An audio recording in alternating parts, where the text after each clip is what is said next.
Hey guys, welcome back to my channel. So this is day 2 of chapter number 1 of business studies. तो आज हम लोग देखेंगे business risk के बारे में. ये भी इस चैप्टर का बहुत इंपॉर्टेंट टॉपिक है. केस स्टडी देगा और पूछेगा ये कौन सा प्रोसेस है या बिजनेस से कौन सा रिलेटेड टॉपिक है, ये पूछता है क्वेश्चन में.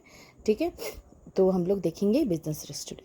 चलो, so the term business risk. देखो, सबसे पहले समझो कि हर बिजनेस में रिस्क रहता है. ठीक है, आप बिजनेस करोगे, ठीक है, और उसमें कोई रिस्क ही नहीं रहेगा तो बिजनेस कभी नहीं चलेगा. ठीक है, कोई भी बिजनेस हमेशा जो है वो प्रॉफिटेबल नहीं रहता. ठीक है, लॉस में भी जाता है और प्रॉफिट भी होता है. ठीक है, तो बिजनेस बेटा बनाई है रिस्क से. अगर बिजनेस है तो रिस्क होगा. ठीक है, नो रिस्क नो गेन, ये चीज़ आप सुने होंगे. जब भी कोई शेयर मार्केट में पैसा लगाता है तो यही सोच के लगाता है ना कि बड़ा रिस्क है लेकिन गेन भी बहुत ज़्यादा है. ठीक है, तो चलो चलते हैं, देखते हैं इसका मतलब. The term business risk refers to the possibility, याद रखना, possibility of inadequate profit or even losses due to uncertainties or unexpected events. इसका मतलब बिजनेस रिस्क का मतलब है कि ये पॉसिबिलिटी है कि इनएडिक्वेट प्रॉफिट, मतलब बहुत ज़्यादा प्रॉफिट हो सकता है या फिर बहुत लॉस भी हो सकता है. क्यों? किसी रीज़न की वजह से. कोई मान लो कि गवर्नमेंट चेंज हो गई, मान लो इन्फ्लेशन आ गया, मान लो टैक्स इम्पोज हो गया, मान लो लोगों का टेस्ट एंड प्रेफरेंस चेंज हो गया. ठीक है, इसकी वजह से जब भी कोई बहुत ज़्यादा प्रॉफिट और बहुत ज़्यादा लॉस हो जाए तो उसको बोलते हैं बिजनेस रिस्क. ठीक है, इन सिंपल वर्ड. ठीक है, जो विलर है उसने एक सिंपल सा एक डेफिनेशन दिया था कि risk implies uncertainty about the future course of event. कि अगर रिस्क है, ठीक है, तो वो फ्यूचर कोर्स ऑफ इवेंट को दिखाता है कि हमारे फ्यूचर में कितना रिस्क हो सकता है. सर्टेन है, वो हमें पता नहीं चलेगा. ठीक है, लेकिन अचानक से रिस्क आएगा. सो एवरी बिजनेस में देयर आर सम रिस्क, कहीं ज़्यादा कहीं कम. ठीक है, so in simple words we can say that business risk refers to possibility of inadequate profit और लॉसेस ड्यू टू अनसर्टेनिटीज़. ठीक है, कि बिजनेस रिस्क वो होता है कि अचानक से आया हुआ प्रॉफिट या लॉस. बहुत ज़्यादा अचानक प्रॉफिट हो गया, अगर अचानक से प्रॉफिट हो गया, मान लो कोई कंपनी जो है वो साल का 10 लाख रुपया प्रॉफिट कर रही है और अचानक से उसको 2 करोड़ रुपए प्रॉफिट हो जाए, तो वो भी एक तरह का रिस्क ही है. ठीक है, और कोई कंपनी 2 लाख रुपया हर मंथ ये कर रही है, अर्न कर रही है, और उसको सिर्फ 20,000 का प्रॉफिट हुआ हो, ठीक है, लॉस में चला गया हो सारा पैसा, वो भी एक तरह का रिस्क है. ओके, चलो. सो अब देखो, अनसर्टेन रिस्क किस तरह का हो सकता है. डिमांड में चेंज आ जाए, मार्केट में नया कंपटीशन आ जाए. ठीक है, चोरी हो जाए, एम्प्लॉयज़ डेटा चोरी करते हैं ना. ठीक है, एम्प्लॉयज़ भी बहुत सारे कभी कभी मिस हैपनिंग करते हैं. ठीक है, तो वो सब की वजह से वो सब भी एक तरह का बिजनेस रिस्क है. आग लग जाए वगैरह वगैरह, आगे हम लोग ही पढ़ेंगे क्या क्या होता है. सो बेटा, there are 2 types of risk. ठीक है, पहला है स्पेकुलेटिव रिस्क और दूसरा प्योर रिस्क. ये सब याद रखना, एग्जाम में ये स्पेकुलेटिव रिस्क वाला कम पूछता है. ठीक है, लेकिन फिर भी कभी क्वेश्चन टफ करने के लिए पूछ देता है. ठीक है, सो स्पेकुलेटिव रिस्क का मतलब होता है बेटा कि यहाँ पे पॉसिबिलिटी है कि गेन भी हो सकता है या लॉस भी हो सकता है. ठीक है, स्पेकुलेटिव का मतलब there is a possibility of gain. ठीक है, बिजनेस में, या लॉस भी हो सकता है. ठीक है, एग्जाम्पल, प्राइस चेंज हो जाना. ठीक है, या फिर मान लो लोगों का फैशन टेस्ट बदल जाना, अचानक डिमांड चेंज हो जाना, ये सब स्पेकुलेटिव रिस्क के अंदर आता है. ठीक है, कि कभी कभी क्या होता है, बहुत ज़्यादा गेन हो गया, बहुत ज़्यादा लॉस भी हो गया कभी कभी. ठीक है, दूसरा प्योर रिस्क. प्योर इसमें याद रखना, या तो लॉस होगा या तो नहीं होगा. यहाँ पे प्योर रिस्क में प्रॉफिट के बारे में बात नहीं होती. प्योर रिस्क में there is a possibility of loss या फिर नो लॉस. या तो लॉस है या तो लॉस नहीं है. ठीक है, फॉर एग्जाम्पल, चोरी हो जाए. ठीक है, लोग इंश्योरेंस करा के रखते हैं ना, क्या सोच के कि चोरी हो ही जाएगा. ठीक है, या आग लग ही जाएगा. नहीं ना, ऐसा तो कुछ नहीं है, लेकिन फिर भी करा के रखते हैं, अगर हो गया तो वो उससे बचाएगा. ठीक है, वो सब भी हम लोग आगे पढ़ेंगे. So in pure risk there will be a possibility of loss या फिर नो लॉस. लॉस भी हो सकता है, लॉस नहीं भी हो सकता है. मान लो चोरी हुआ, ठीक है, तो लॉस हो गया. चोरी नहीं हुआ तो नहीं हुआ. ठीक है, अचानक मान लो कि एम्प्लॉय जो स्ट्राइक पे चले गया तो लॉस हो गया. फायर लग गया, लॉस हो गया. एम्प्लॉय को इंजरी हो गया, लॉस हो गया. ठीक है, यहाँ है कि हो सकता है, नहीं भी हो सकता है. ठीक है, लेकिन यहाँ प्रॉफिट का गुंजाइश नहीं है. स्पेकुलेटिव रिस्क में प्रॉफिट भी हो सकता है, लॉस भी हो सकता है. ठीक है, और इसमें सिर्फ या तो लॉस होगा या तो लॉस नहीं होगा. Okay, now let's move to our next topic, that is what are the features of business risk. What are the features of business risk, कि बिजनेस रिस्क कैसा होता है, उसका क्या फीचर है. ठीक है, नेचर फीचर एक ही चीज़ है। सबसे पहला बेटा business risk arises due to uncertainties, जो मैंने ऑलरेडी आपको डेफिनेशन में बता दिया कि बिजनेस रिस्क बेटा अनसर्टेनिटीज़ की वजह से अराइज होता है। मान लो डिमांड चेंज हो गया, फैशन आ गया, दूसरा चेंज हो गया, ठीक है, पॉलिटिकल में कुछ चेंज हो गया, टैक्स बढ़ गया, ये सब की वजह से अनसर्टेन चीज़ जो अचानक हुई है, ठीक है, अचानक होने वाली चीज़ों से रिस्क बढ़ता है। ठीक है, दूसरा देखते हैं, profit is the reward of risk taking, अगर आप रिस्क लगोगे तो आपको प्रॉफिट होगा।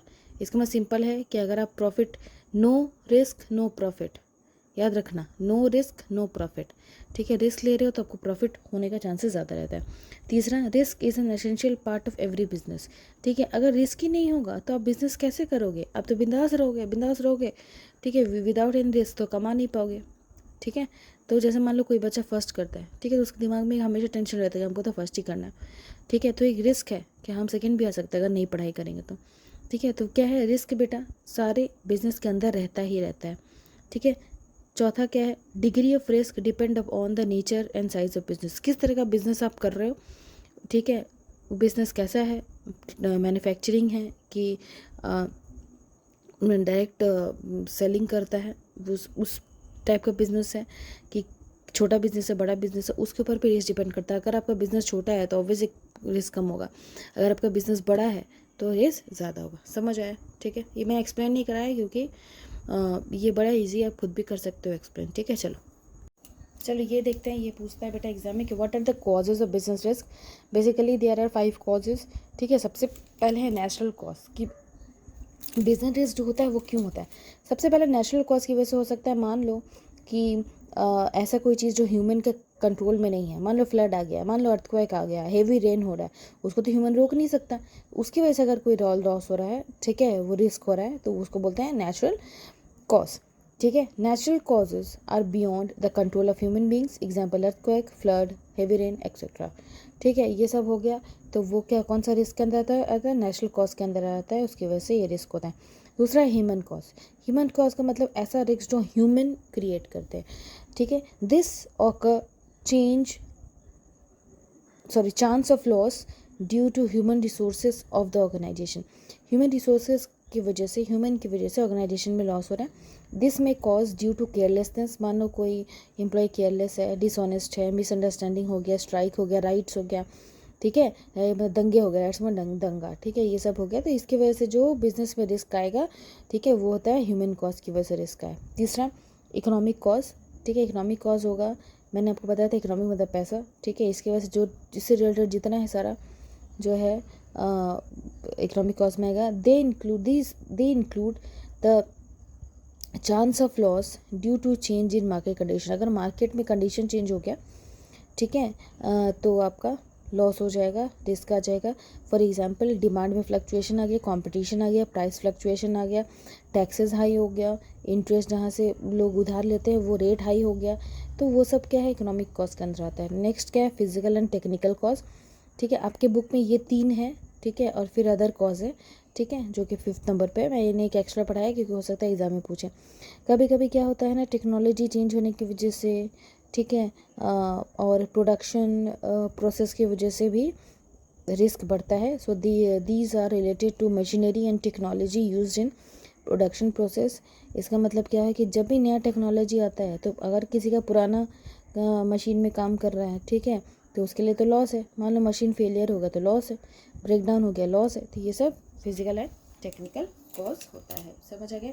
एक लास्ट है बेटा अदर कॉज, चलो देखते हैं। ये लास्ट है बेटा अदर कॉज, ये आज के लिए लास्ट टॉपिक है अदर कॉज।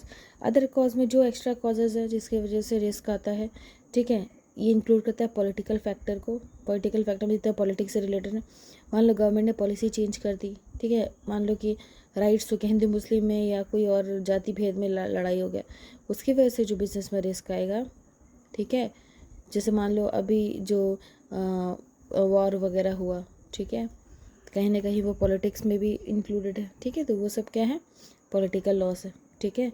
और लीगल रिस्ट्रिक्शंस, मान लो कंपनी ने ऑर्गेनाइजेशन के ऊपर या फिर इन जनरल लॉस चेंज हो गया, टैक्सेशन बदल गया, रेगुलेशन रूल्स रेगुलेशन चेंज हो गया, इसकी वजह से भी अगर ऑर्गेनाइजेशन में कोई रिस्क आता है तो वो अदर कॉज मतलब पॉलिटिकल फैक्टर में आ जाता है। आई होप आपको समझ में आया होगा। अब चलो एक क्वेश्चन देखते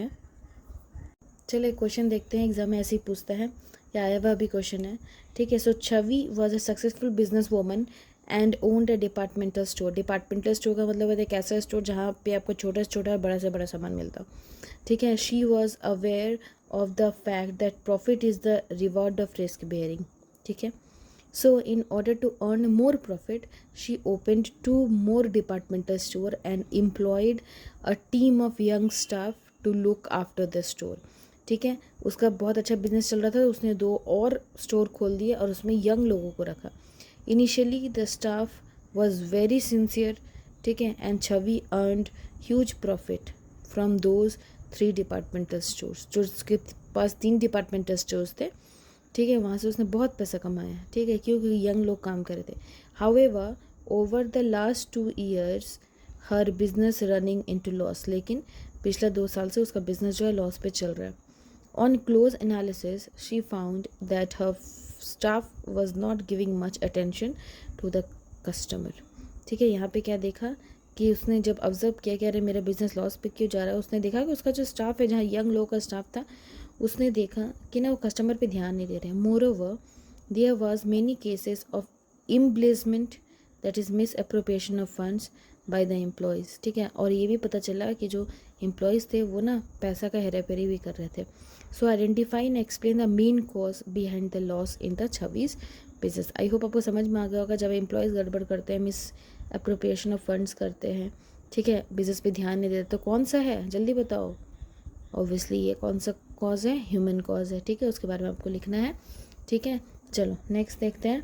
the following cases highlight the various situations in which entrepreneurs suffer huge loss, ठीक है। एक कुछ यहाँ पे आपको दिया हुआ है cases. Alok factory was completely destroyed due to flood. बताओ कौन सा कॉज है, खुद बताओ। दूसरा, Tarang was a leading manufacturing of basic keypad mobile.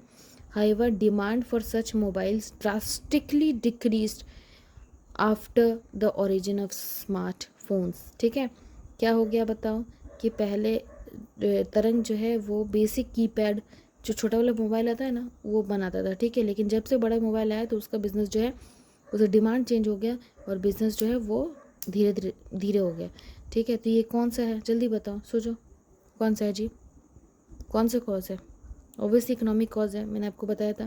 Market में कंपटीशन आ जाए, कोई चीज़ चेंज हो जाए, ये सब कि कौन सा कॉज, इकोनॉमिक कॉज। तीसरा, crafts limited is known for its technically advance gadgets. The company is planning to launch a latest model of speakers which is not yet released in India. However, before the company could bring out its model, the same type of speaker was launched by one of its competitor ने launch कर दिया।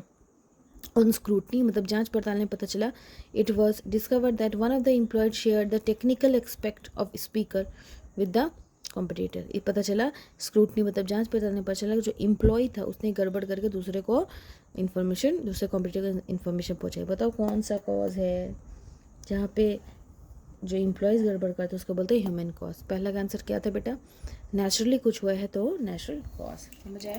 तो ये हुआ आज का topic. अब एक इम्पॉर्टेंट टॉपिक बचा हुआ है कि कॉमर्स क्या होता है और कॉमर्स कैसे हेल्पफुल है, ठीक है, वो हम लोग कल देखेंगे, ठीक है। चलो bye, take care. I hope आपने मेरा पहला वीडियो देखा होगा। अगर पसंद है तो लाइक और सब्सक्राइब ज़रूर करना, ठीक है। ये वीडियो मैं बस आपके लिए ही बना रही हूँ। चलो बाय, टेक केयर।